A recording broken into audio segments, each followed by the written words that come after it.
사도 바울은 로마서 8장까지 로마 성도들에게 믿음으로 의롭게 되어 이룬 구원은 결코 취소될 수 없음을 선언했습니다. 그리스도 예수 안에 있는 하나님의 사랑에서 신자를 그 누구도 그 무엇도 끊어낼 수 없다는 것입니다. 이렇게 선언하고 나서 바울은 자신의 동족 유대인을 생각하게 됩니다. 저들은 하나님과 언약을 맺은 언약 백성입니다. 그래서 이방인은 누리지 못하는 많은 특권들을 누리고 있었습니다. 저들의 양자됨과 영광과 언약들과 그리고 율법을 세우신 것과 예배와 약속들이 있었고, 믿음의 조상들도 저들의 것이며 그리스도도 저들의 혈통에서 나셨습니다. 그러나 저들은 자기들만이 하나님이 택함받은 선민이다라는 이러한 의식에 빠져서 하나님의 구원이 하나님의 은혜와 주권으로 이루어지는 것을 깨닫지 못했습니다. 그래서 구원자 예수 그리스도를 배척하고 율법을 지키는 행위로 헛되게 구원에 이르려 하였습니다. 이러한 사실이 너무나 안타까웠던 바울은 동족 유대인이 구원받을 수만 있다면 자신이 그리스도에게서 끊어지는 저주를 받아도 좋다라고 말합니다. 사실 그런 일이 일어날 수 없지만 그런 자기가 희생을 하더라도 동족 유대인이 구원받기를 원한다는 것이지요. 그러나 바울은 이러한 유대인의 현실에 낙심절망하지 않았습니다. 많은 유대인이 예수님을 배척하고 구원에 이르지 못하고 있었지만 그렇다고 하나님의 약속이 폐하여진 것은 아님을 알았기 때문입니다. 오늘 6절 서두에 그 말씀을 언급하며 바울은 자신의 말을 시작하고 있습니다. 그러나 하나님의 말씀이 폐하여진 것 같지 않도다. 하나님이 이스라엘 민족을 거룩한 백성 삼으신 이 언약은 폐하여지지 않았다는 것입니다. 바울은 그 사실을 무엇으로 근거를 제시하고 있습니까? 오늘 본문 6절 이하에 이어지는 말씀이 그 근거를 제시하는 말씀입니다. 바울은 6절 하반절에 이렇게 시작합니다. 이스라엘에게서 난 그들이 다 이스라엘이 아니요 또한 아브라함의 씨가 다 그의 자녀가 아니라 오직 이삭으로부터 난 자라야 내 씨라 불리리라 하셨으니, 바울이 말하는 이 말씀의 핵심은 하나님이 이스라엘 자손과 언약을 맺었지만 거룩한 백성으로 택하셨지만 그러나 이스라엘 자손 전체가 자동적으로 구원받는 것이 아니며 오직 하나님의 부르심의 은혜를 받는 자들만이 진정한 영적 이스라엘로 구원받는다, 이걸 지금 말하고 있는 것입니다. 바울은 그러한 사실을 8절에서 육신의 자녀와 약속의 자녀를 대조하여 증거합니다. 육신의 자녀가 하나님의 자녀가 아니요 오직 약속의 자녀가 씨로 여김을 받느니라, 진정한 영적 이스라엘로 여기심을 받는다는 것입니다. 바울은 하나님의 자녀를 이어서 설명하기 위하여 하나님이 아브라함에게 한 약속을 소개합니다. 약속의 말씀은 이것이니 명년 이때에 내가 이르리니 사라에게 아들이 있으리라 하심이라. 우리가 창세기를 보면 아브라함이 75세 때 하나님의 부르심을 받고 하란을 떠나게 되지요. 그때 하나님은 아브라함에게 큰 민족의 조상이 될 것을 약속하셨습니다. 그런데 10년이 지나도록 아브라함에게는 아들이 없었습니다. 그래서 아브라함의 아내 사라는 인간적인 생각을 하게 되고 그래서 자신의 몸종 하갈을 아브라함과 동친케 이스마엘을 낳게 했습니다. 그런데 하나님은 아브라함의 나이 99세, 사라의 나이 89세가 되었을 때 나타나셔서 이렇게 아브라함에게 말씀하십니다. 내 아래 사레는 이름을 사레라 하지 말고 사라라 하라. 내가 그에게 복을 주어 그가 내게 아들을 낳아주게 하며 내가 그에게 복을 주어 그를 여러 민족의 어머니가 되게 하리니 민족의 여러 왕이 그에게서 나리라. 자, 여기서 핵심 우리가 주목하는 것은 89세 된 사라가 잉태하여 그 다음에 90세에 아들을 낳게 된다는 하나님의 말씀입니다. 상식적으로는 이해할 수 없는 말씀이죠. 나이 89세? 물론 당시의 수명이 지금보다 더 길었다 할지라도 지금 살아는 경수가 끊어져서 잉태할 수 없는 그런 몸이 되었습니다. 그런데 어떻게 잉태하여 90의 아들을 낳는단 말입니까? 그래서 성경은 아브라함의 반응을 이렇게 증거합니다. 아브라함이 엎드려 웃으며 마음속으로 이르되 100세 된 사람이 어찌 자식을 낳을까? 사라는 90세니 어찌 출산하리요 하고 아브라함이 이에 하나님께 아뢰되 이스마엘이나 하나님 앞에 살기를 원하나이다. 아브라함은 하나님 말씀이 불가능하다 생각했어요. 그래서 지금 이스마엘이나 하나님 앞에서 잘 살기를 원합니다 라고 대답했죠. 하지만 하나님은 이런 아브라함의 반응에도 다시 말씀하십니다. 아니라 내 아내 사라가 내게 아들을 낳으리니 너는 그 이름을 이삭이라 하라. 내가 그와 내 언약을 세우리니 그의 후손에게 영원한 언약이 되리라. 하나님은 사라가 낳을 아들을 이삭이라 이름까지 지어주셨습니다. 그리고 그 이삭과 언약을 맺어줄 것을 말씀하셨습니다. 먼저 난 이스마엘이 아니라 사라가 낳은 아들 이삭과 언약을 맺겠다는 것입니다. 이 말씀은 이삭이 하나님이 택하신 약속의 자녀라는 것입니다. 바로 약속의 자녀를 더 자세히 설명하기 위해서 이삭의 아내 리브가가 낳은 쌍둥이 형제 에서와 야곱의 애를 추가로 듭니다. 그뿐 아니라 또한 리브가가 우리 조상 이삭 한 사람으로 말미암아 임신하였는데 그 자식들이 아직 나지도 아니하고 무슨 선이나 악을 행하지 아니한 때에 택하심을 따라 되는 하나님의 뜻이 행위로 말미암지 않고 오직 부르시는 이로 말미암아 서게 하려 하사 리브가에게 이르시되 큰 자가 어린 자를 섬기리라 하셨나니 기록된 바 내가 야곱은 사랑하고 에서는 미워하였다 하심과 같으니라. 하나님은 이삭의 아내 리브가가 낳은 쌍둥이 형제 에서와 야곱이죠. 그런데 형 에서가 아니라 동생 야곱을 은혜로 택하셨습니다. 그를 약속의 자녀로 삼으셨습니다. 그런데 그 하나님이 그렇게 하신 때가 언제입니까? 그들이 태어나기도 전에, 무슨 선이나 악을 행하기도 전에 하나님이 야곱을 은혜로 택하셔서 약속의 자녀로 삼으신 것입니다. 이러한 사실이 구속사적으로 무엇을 의미합니까? 하나님의 구원은 인간의 생각이나 행동에 영향받지 않는다는 것입니다. 무조건적인 선택입니다. 유대인이 생각하는 것처럼 그들이 아브라함의 자손이기 때문에 그 혈통으로 구원받는 것이 아니라 하나님의 주권적인 택하심과 부르심의 은혜로 구원받는다는 것입니다. 그러므로 하나님은 유대인들의 불순종에도 이스라엘 민족과 맺은 언약을 폐하지 않으셨습니다. 과거 언약을 맺은 그때도 이스라엘 자손 전체를 구원한 것이 아니라 그 중에 은혜로 택하여 부르는 자를 구원하셨듯이 지금도 하나님의 은혜로 택한 자를 불러서 구원하고 계시기 때문입니다. 그러면 우리는 오늘 본문을 통해서 하나님의 구원 역사와 관련해서 중요한 몇 가지 교훈을 정리할 수 있습니다. 먼저 부정적인 교훈 두 가지를 말씀드립니다. 주님은 구원이 혈육을 통해 이루어지는 것이 아니라고 말씀하십니다. 말씀드린 대로 당시 유대인은 우리는 아브라함의 자손이다, 아브라함이 믿음의 조상이니까 그 혈통을 이어받는 우리는 당연히 하나님의 거룩한 백성이다, 이렇게 구원받았다라고 자부했습니다. 그러나 바울은 아브라함의 씨가 다 약속의 자녀가 아니라 증거했습니다. 이것은 혈육이 아니라 믿음을 따라 구원이 임함을 말하는 것입니다.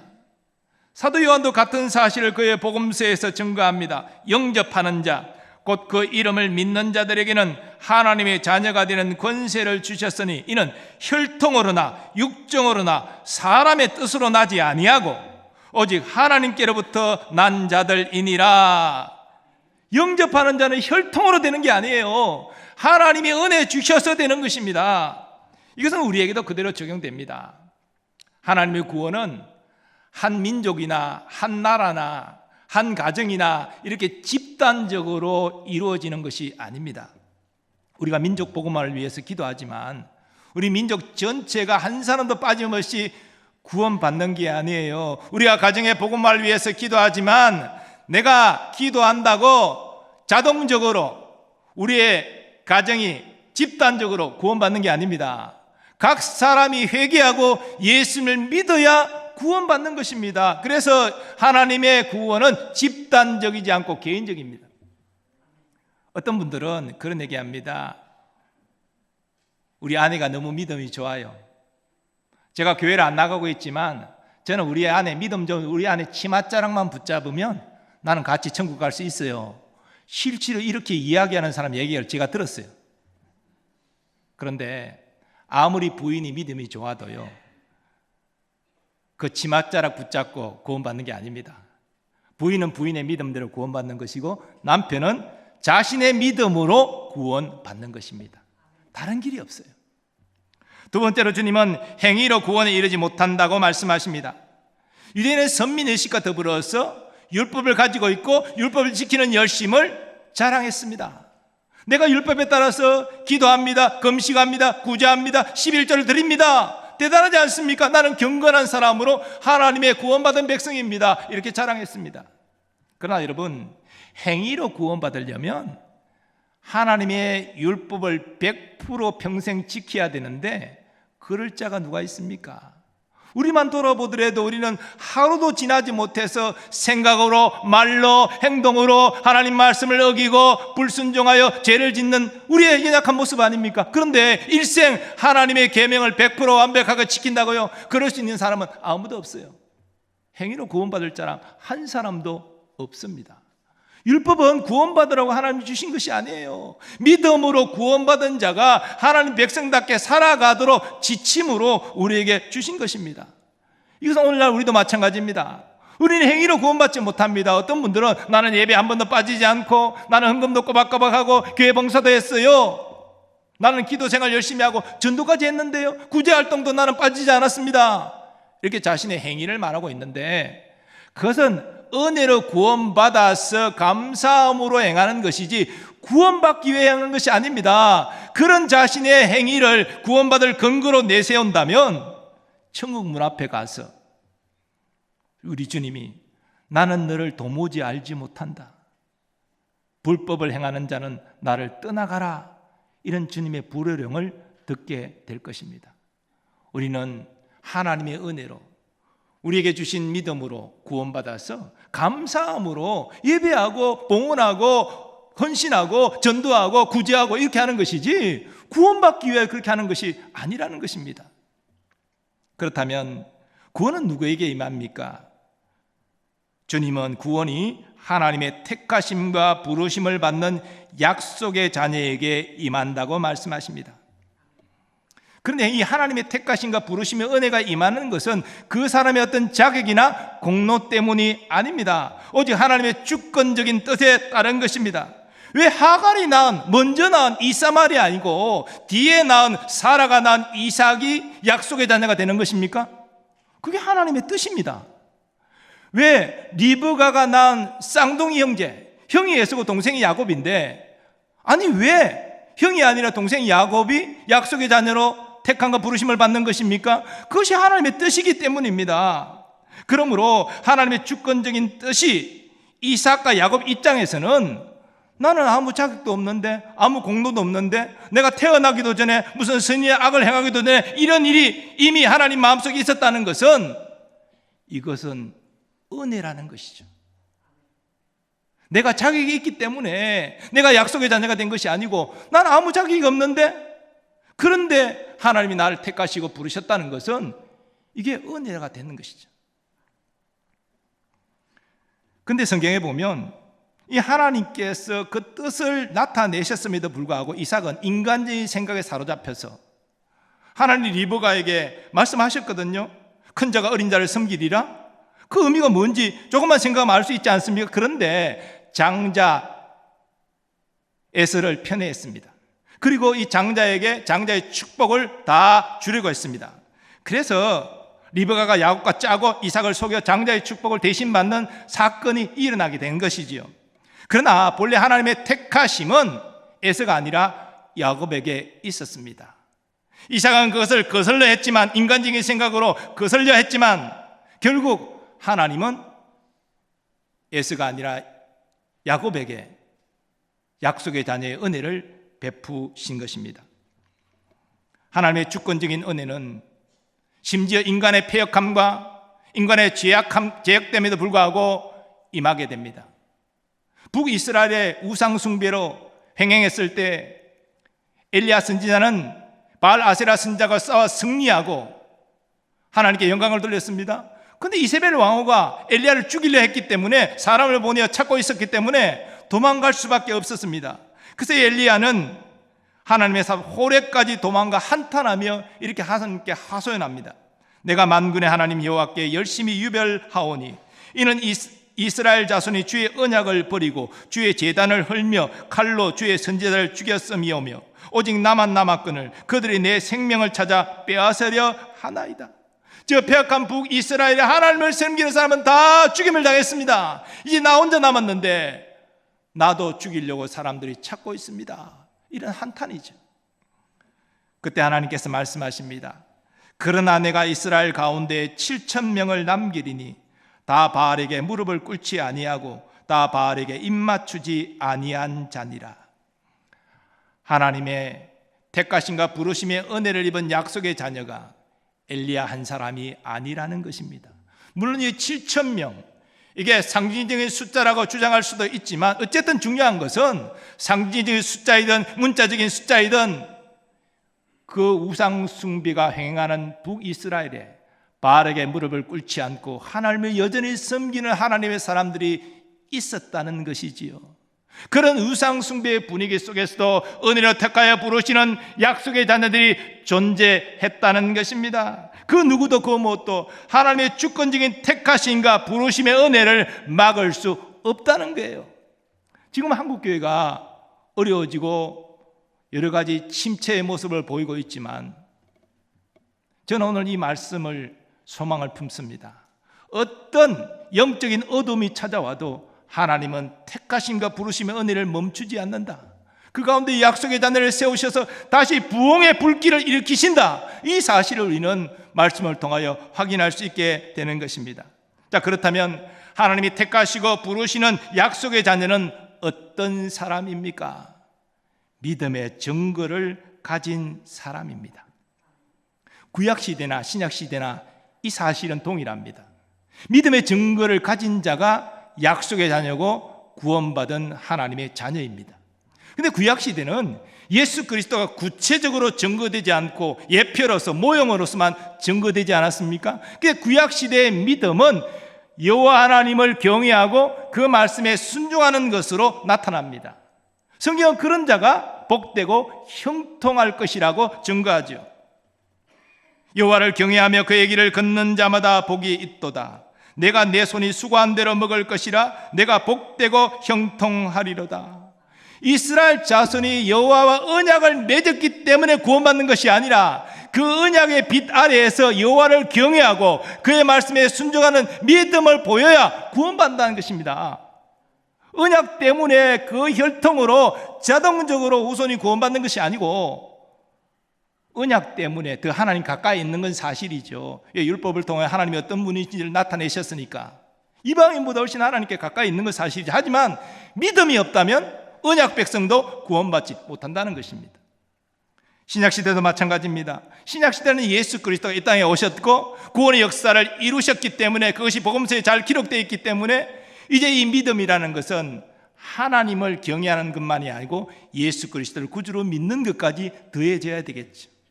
그 예수님 말씀은 곧 하나님의 말씀이니까 역시 하나님 말씀에 순종하는 것으로 나타나야 합니다. 그런데 바울 당시 유대인, 예수님 당시 유대인 다 잘못 생각했습니다.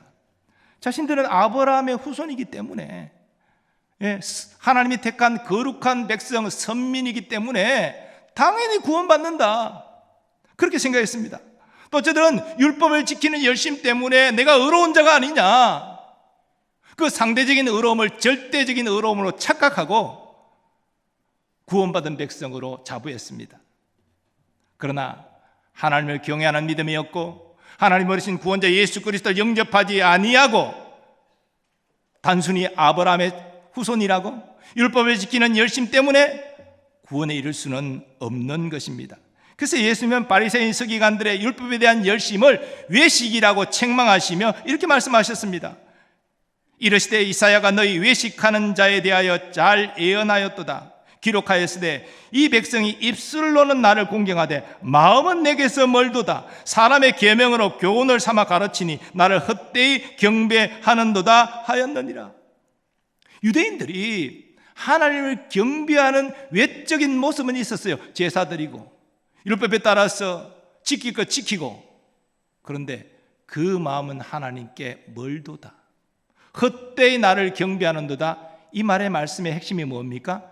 믿음이 없는 외적인 종교 행위를 하고 있었다는 것입니다. 믿음이 없이 아무리 제사를 드리고 제물을 바치고 또 금식하고 구제하고 그렇게 해도 구원에 이를 수 없다는 것입니다.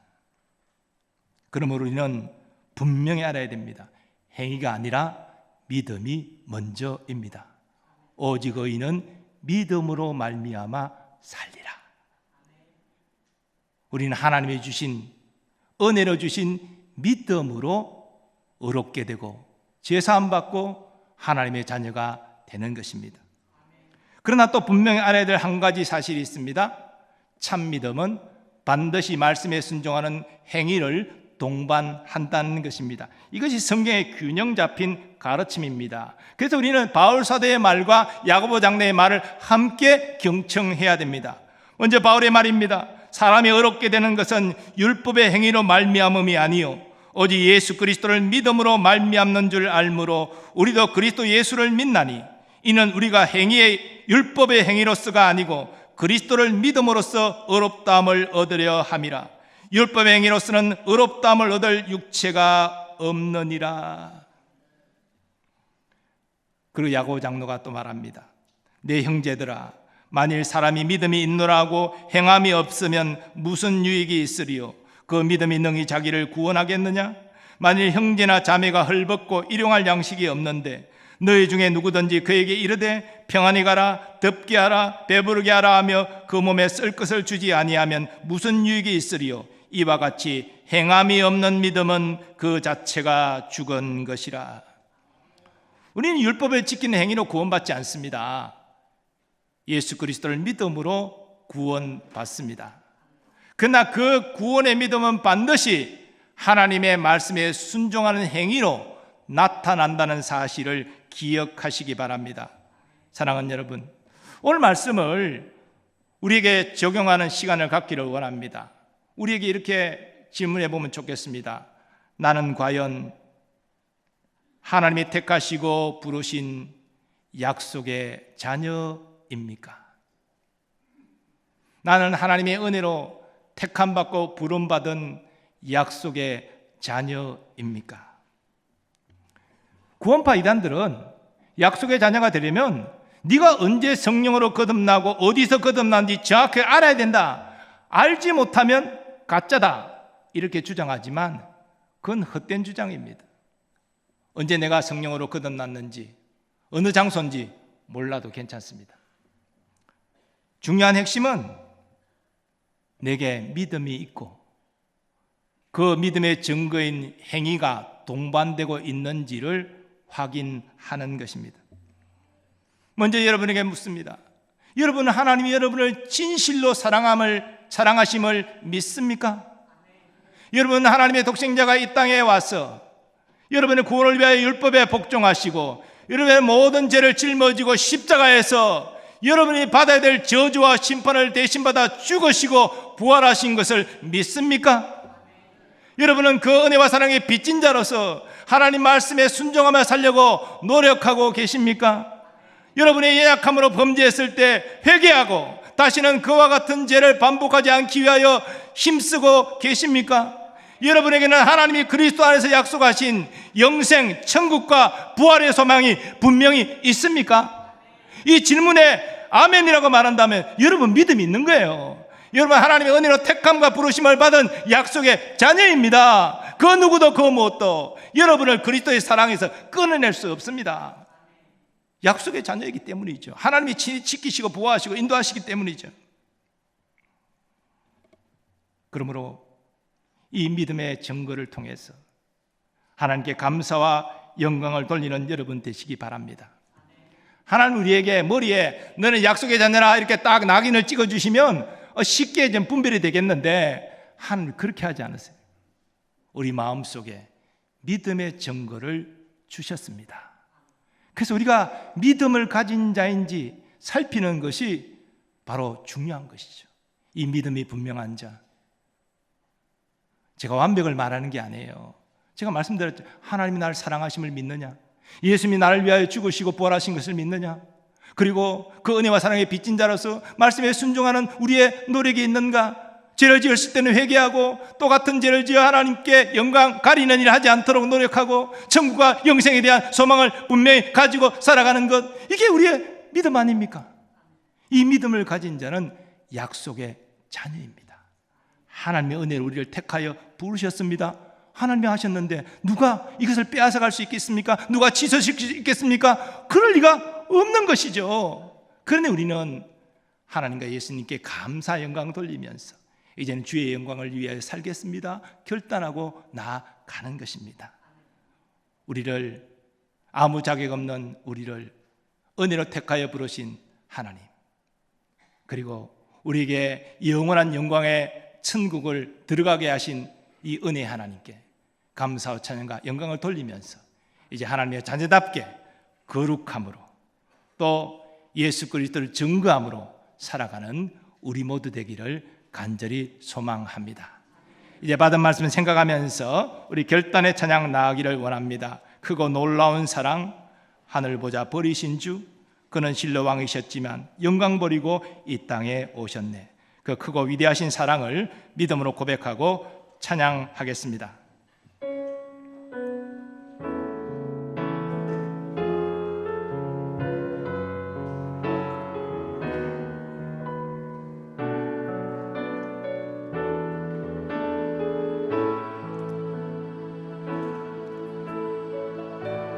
크고 놀라운 사랑,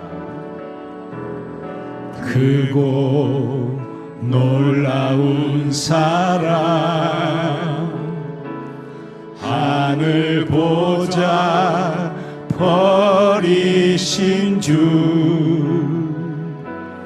그는 실로 왕이셨지만 영광 버리고 이 땅에 오셨네. 자기 몸을 비워 자기 몸을 비워 종의 모습을 갖추시고 십자가에 달리시어 우리에게 구원을 주셨네.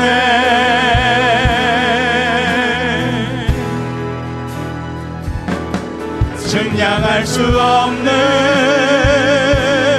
그 사랑, 바다보다 더 깊고 하늘보다 더 넓은 그 사랑, 어떤 말로도 표현할 수 없는 그 사랑, 하나님 아버지 사랑, 나를 살게 하는 은혜. 이제 가능하신 분들이 일어나셔서 믿음으로 고백하고 찬양하겠습니다. 크고 놀라운 사랑, 하늘 보자 버리신 주, 그는 실로 왕이셨지만 영광 버리고 이 땅에 오셨네. 자기 몸을 비워 자기 몸을 비워 모습을 갖추시고 십자가에 달리시어 우리에게 구원을 주셨네.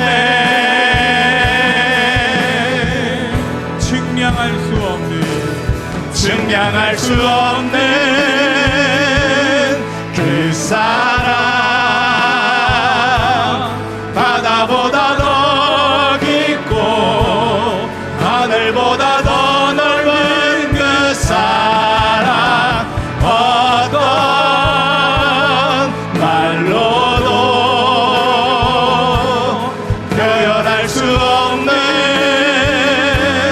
그 사랑, 하나님 아버지 사랑, 나를 살게 하는 은혜, 무엇으로도 갚을 수 없으리. 아들을 보내신 하나님 사랑,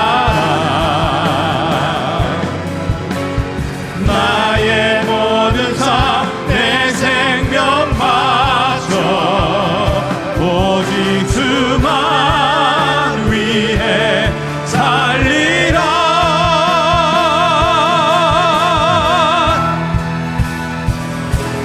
증량할 수 없는 그 사랑, 바다보다 더 깊고 하늘보다 더 넓은 그 사랑, 어떤 말로도 표현할 수 없는 그 사랑, 하나님 아버지 사랑, 나를 살게 하는 은혜, 우릴 위한 그 사랑.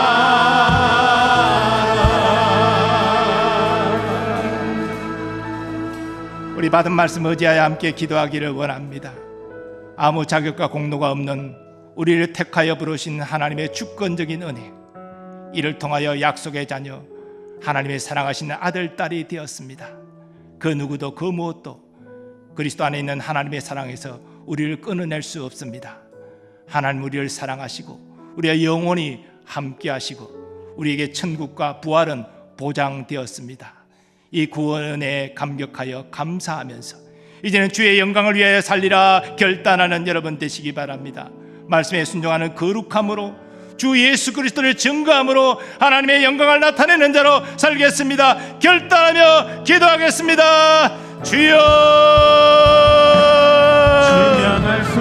아버지 하나님, 죄인이요 아무 자격과 공로가 없는 우리를 택하여 부르신 주의 은혜에 감사와 영광을 돌립니다. 우리의 약속의 자녀로 삼아주시고 영원한 생명을 보장하여 주심을 감사합니다. 하나님, 이 은혜를 잊지 않게 하여 주옵소서. 이 은혜를 감사하며 살게 하여 주옵소서. 은혜와 사랑의 빚진 자로서 이제는 하나님의 약속의 자녀답게 살아가기를 원합니다.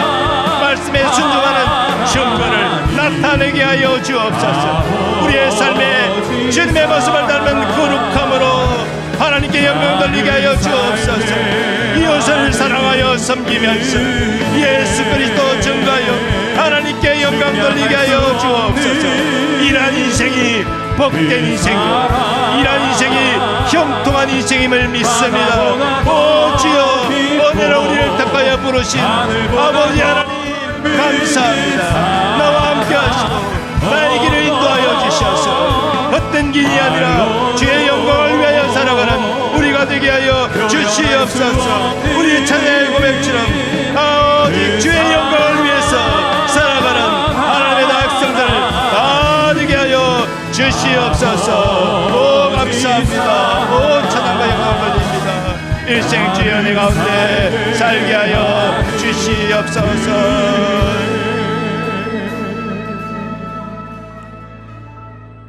거룩하신 하나님, 주의 은혜와 사랑에 빚진 자임을 고백합니다.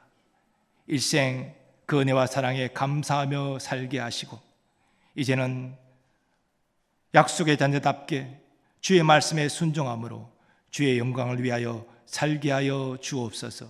힘들어도 세상을 따라가지 않고 구별되는 거룩함으로 살게 하여 주옵소서. 힘들어도 이웃을 사랑하며 우리의 구원자 예수 그리스도를 증거하며 살게 하여 주옵소서.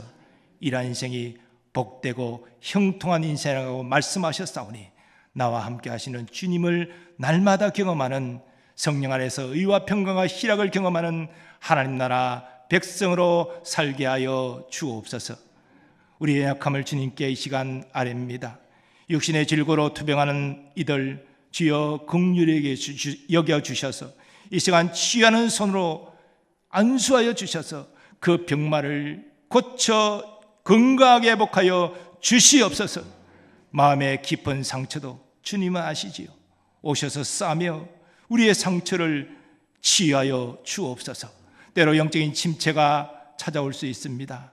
첫사랑의 감격 회복하게 하시고 성령의 충만함으로 뜨겁게 주님 사랑하고 주의 몸된 교회를 섬길 수 있게 하여 주옵소서. 이 시간 또한 우리의 사랑하는 자녀 손들 그들의 성장과 학업과 진학과 취업, 결혼과 잉태와 출산의 모든 일들을 주님 선한 손에 의탁하오니 아버지여 은혜와 사랑으로 인도 역사하여 주옵소서. 국방 의무를 감당할 우리의 자녀들 보호하여 주시고 그 사명 마치고 건강한 몸과 마음으로 돌아오게 하여 주옵소서. 오늘도 주의 몸된 교회를 섬기는 주의 일꾼들을 기억하시고 기쁨으로 섬기게 하시되 저들의 가정과 저들의 자녀와 생업에 주의 복을 충만히 내려 주옵소서.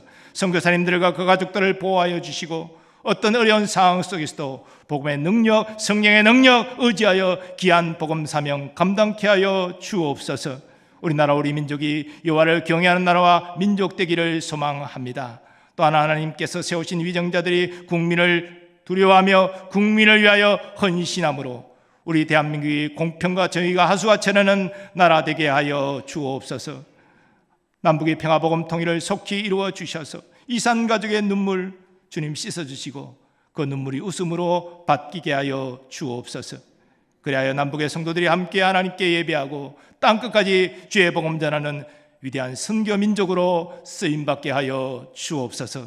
이제는 우리 주 예수 그리스도의 은혜와 하나님 아버지의 무한하신 사랑하심과 성령님의 역사하심과 교통하심이 아무 공로 아무 자격 없는 죄인된 우리를 은혜로 택하여 부르셔서 약속의 자녀 삼아주신 것을 감사하며 이제는 주의 말씀에 순종하여 하나님의 영광을 위하여 살리라 결단하는 모든 주의 백성들의 삶의 범사 위에 이제로부터 영원까지 함께 하시기를 축원하옵나이다. 아멘.